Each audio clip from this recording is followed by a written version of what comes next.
سیدنا انس رضی اللہ تعالیٰ عنہ سے روایت ہے کہ نبی اکرم صلی اللہ تعالیٰ علیہ وآلہ وسلم نے ارشاد فرمایا، جسے یہ پسند ہو کہ اس کے رزق میں وسعت اور اس کی عمر لمبی ہو تو اسے چاہیے کہ اپنے رشتہ داروں کے ساتھ اچھا سلوک کرے۔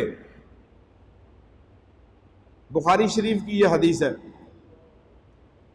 سرکار دو عالم صلی اللہ تعالی وسلم نے ارشاد فرمایا، رشتہ کاٹنے والا جنت میں نہیں جائے گا۔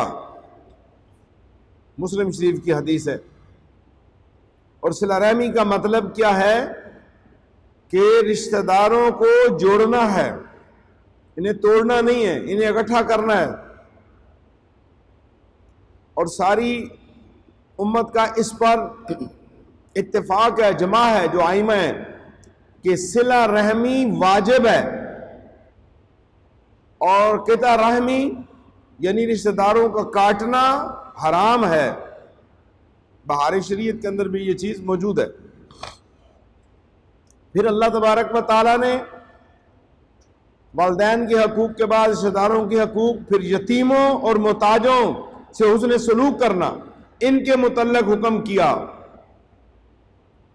کہ ان کی پرورش کی جائے، ان کے ساتھ نرمی سے پیش آئیں، ان کے سروں پہ دست شفقت رکھیں۔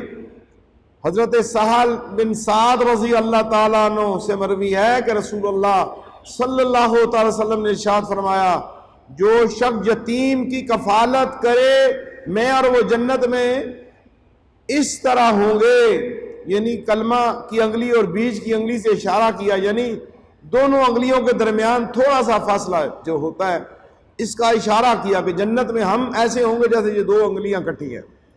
جو یتیم کی پرورش کرے اور مسکین سے حسن سلوک یہ ہے کہ ان کی امداد کی جائے، اور حسب توفیق اگر وہ سائل بنے آ جاتے ہیں تو حسب توفیق انہیں خالی نہ لٹایا جائے۔ حضرت سیدنا ابو ہریرہ رضی اللہ تعالیٰ عنہ سے روایت ہے کہ میرے آقا صلی اللہ علیہ وسلم نے ارشاد فرمایا، بیوہ اور مسکین کی امداد اور خبرگیری کرنے والا راہ خدا میں جہاد کرنے والے کی طرح ہے۔